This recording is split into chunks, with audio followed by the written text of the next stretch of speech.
So the foundation for your goal to move abroad is based on your level of commitment.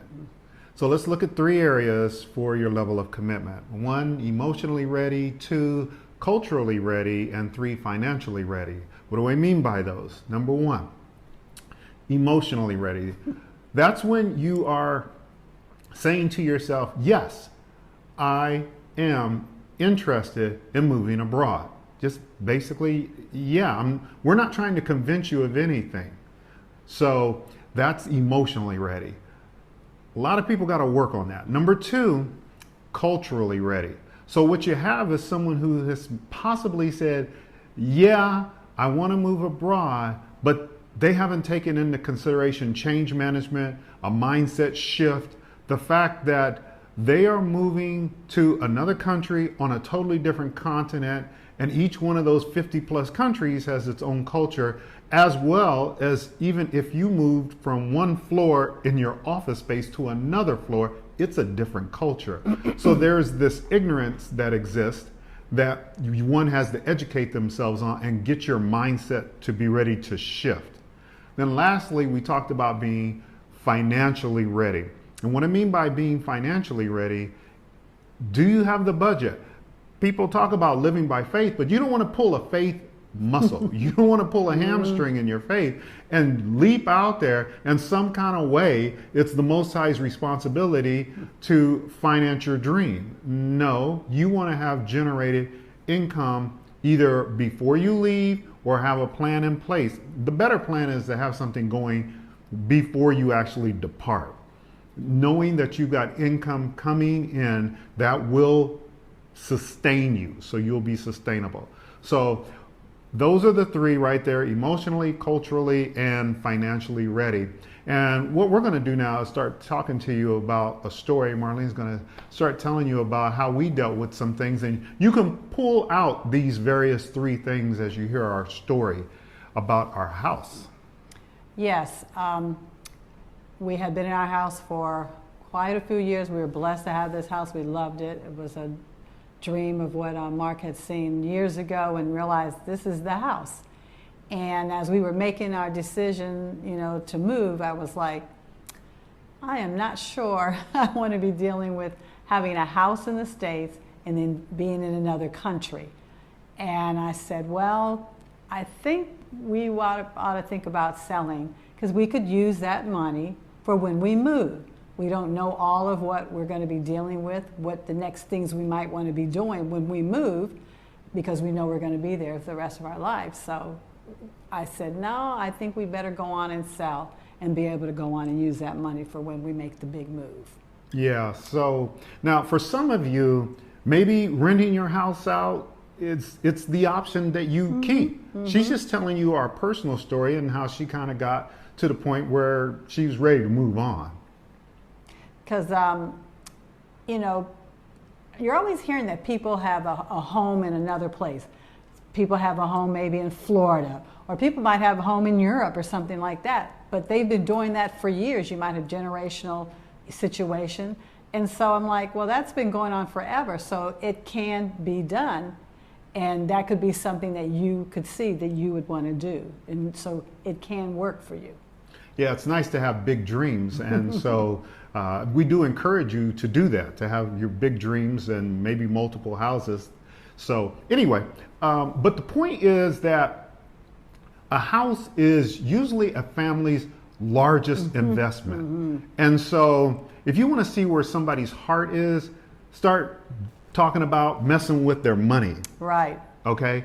And we found that when we cut the cords of our commitment to the house, we began to see options that didn't even exist before. And we know that's going to happen for you. When you start to focus, you begin to consider options that they were blind spots for you in the past.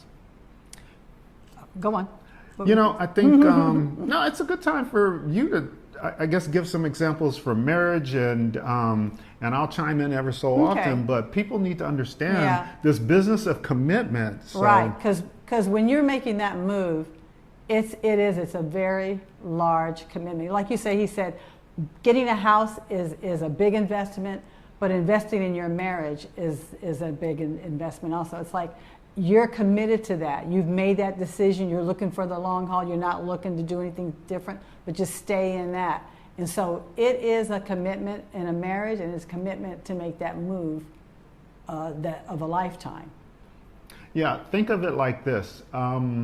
People sometimes have a prenuptial agreement, which really is saying, I'm already making my exit plan right now on how I'm going to get out of this. So if you're thinking of moving abroad, but you're already thinking of how I'm going to come back to wherever your originating country is, you're already putting in seeds to fail.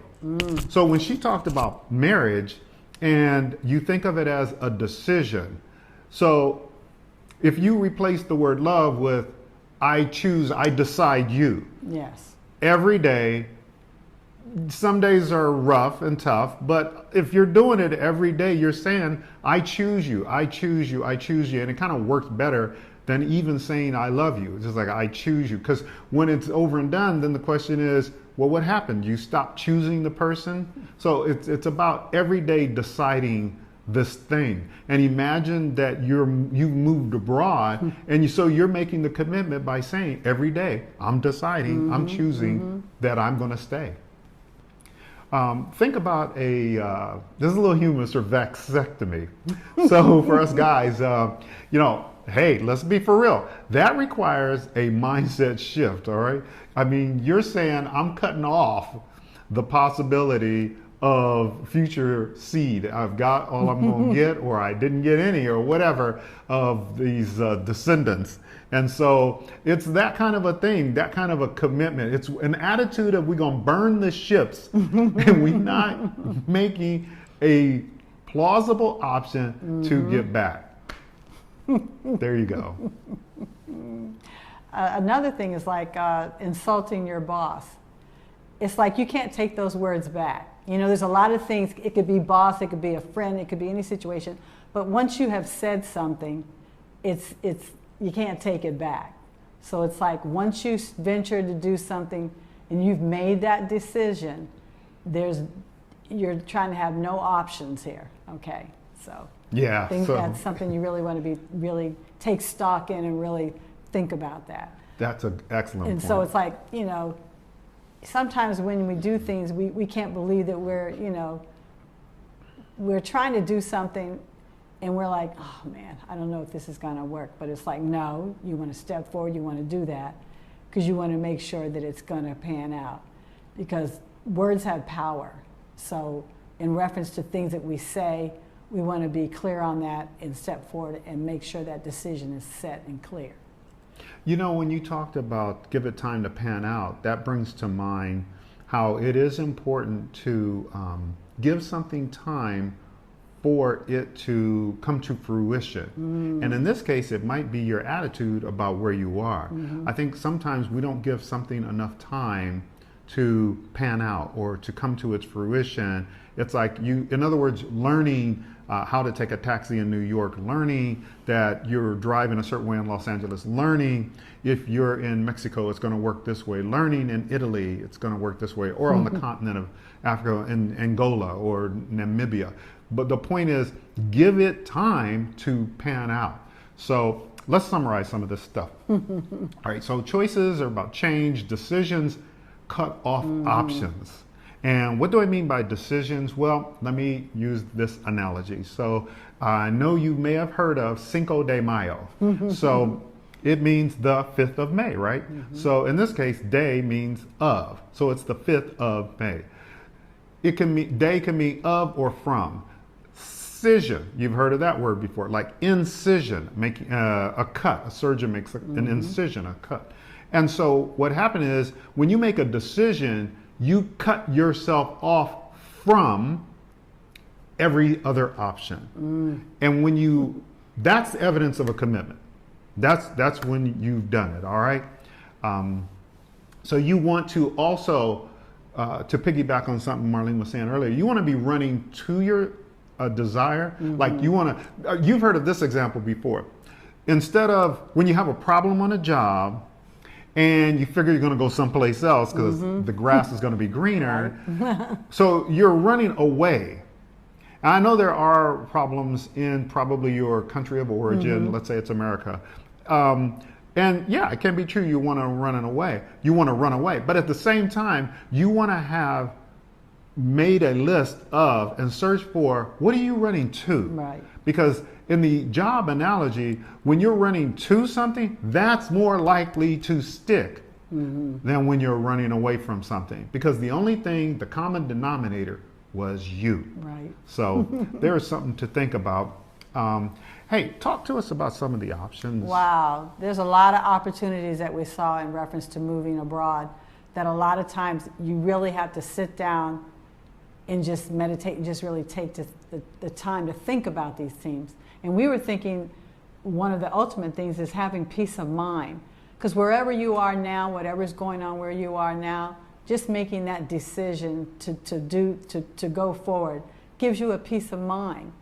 Also, you have a healthier environment. I know from where we came from to where we are now, we have like fresh stuff that we could just pick right off in front of us, the fruits, the vegetables, the environment. We don't have a lot of machinery or a lot of plants and things like that emit all these oxygen, all these different things in the air. So those are things that are really, we've seen that are better for us where we are. Oh, I'm remembering when we were in Los Angeles and I felt my lungs kind of burning when I was walking from Union Station, just a couple of blocks to the federal building there. Yeah. Yeah, so Stuff those like are that. things that, and money goes further where we are. Oh, yes. It's like the things that maybe we're always talking about that. If I was in the States, this item would be this much. So it's like more than half of, something could be $50 in the States, but here it's like maybe almost 18 or something. It's just a lot less. So it just goes further in the things that you want to get. And like I say, this is a cash society. Everything is pretty much by cash. And so you make better decisions prayerfully, So. And it makes it easier for us as being retired people because of what she just described. Of course, there's more and more people that look like us. It's funny how you can be in a room somewhere and you're like, I don't see too many of us here, but it's everywhere because you're on the continent and you're just seeing more people that look like you. And that's just refreshing. It's really, really refreshing. It's very family oriented here. The children, the elders, they really look to the elders here. Yes. They're really, they have a purpose. They see that people can learn from them. That's really lost in the States. I remember when I was younger, your elders, they seem to be more important, and as time has gone on, they don't seem to be as important, but here they really are very family oriented. If you're going to do something or have a meal or something, you could be walking past someone's home, they'll invite you in, so they really love having people around and just being family oriented. I think it's respect is what I feel. Yeah. And what's so funny is, so we've had some young ladies come up to us who are interested in our sons. They come up to us, the parents, and they will begin to talk about us because they're not thinking like dating, they're thinking family. Yes. So I know it seemed humorous, but it's it's real. It is. It's affordable getting homes here. The home that we're in, we purchased it outright. We don't owe a mortgage. It's done. We don't have any monthly bill or anything, and that's a blessing. And so a lot of things that getting housing here is really not as expensive. It's really, really affordable. There's more investment opportunities here. It's good if you know what you kind of want to do before you come. That really helps you. But there's a lot of areas here. People are doing a lot of things here. We have people that are doing businesses and helping the locals here. They might be doing, some people have done fruit stands. They've done investments in helping young women in their environment and getting jobs and just things like that. But in reference to being able to purchase land and things like that, there are other things here that is easier, but it's like it's an opportunity that you really want to be able to look into. Also, the ability to travel more and expand where you want to be. We love where we are, but we want to go other places. There's 54 other, countries here, and there's other places. There's Mexico, but where we are, we love it, and we want to be able to have the opportunity to go to other places.